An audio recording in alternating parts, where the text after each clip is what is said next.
It's 2023, and for the first time in a long time, the New York Jets are not a name you want to see on your team's schedule.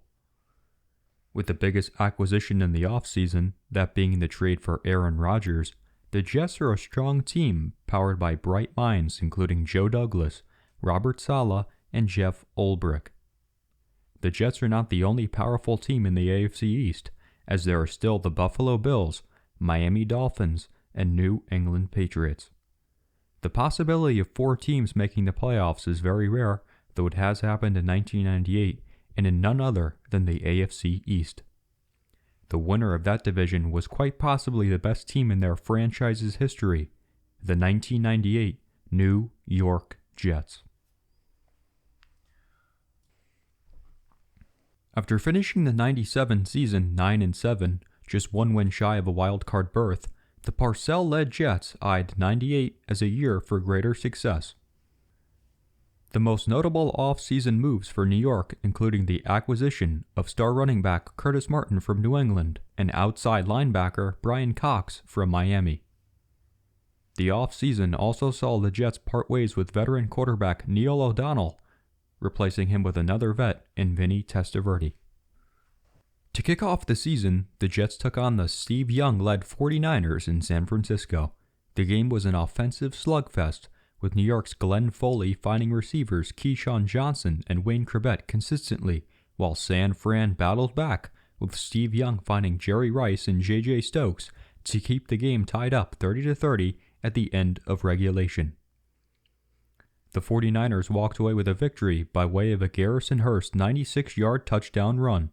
The Jets would fall to 0-2 the following week after a 3-interception game by Glenn Foley. Knowing that they were being held back by poor quarterback play, Coach Bill Parcells decided to test his luck with an aging Vinny Testaverde in Week 3 against the Manning-led Colts. Testaverde would lead the Jets to a 44-6 victory over Indy, a game in which he threw 4 touchdown passes with just 1 interception. While Testaverde was brought into New York as a backup, he proved to be an essential piece for the New York offense. After the win against Indianapolis, he led the Jets to a win over the Marino-led Dolphins, putting the Jets at an even 2-2 record. Parcells would only start Glenn Foley one more time that season in a Week 6 game in St. Louis. Foley subsequently threw 0 touchdowns, 2 interceptions, with just 75 yards. After that loss, Testaverde was named the starter for the rest of the season.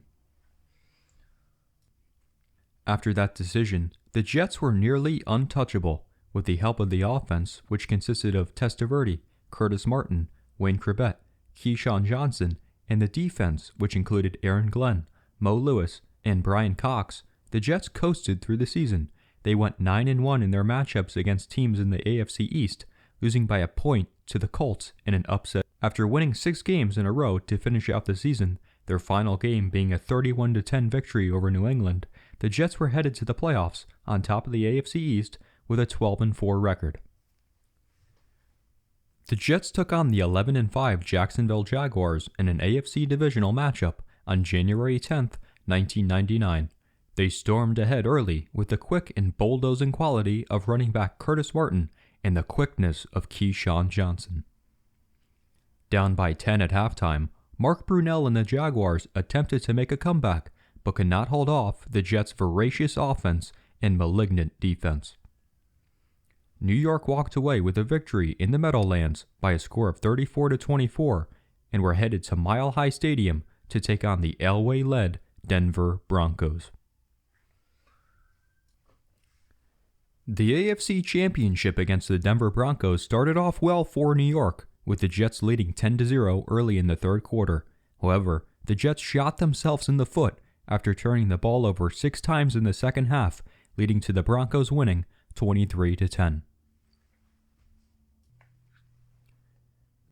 Though the 98 Jets didn't go on to win the Super Bowl, their 12-4 record stands the test of time, as it is still the franchise record.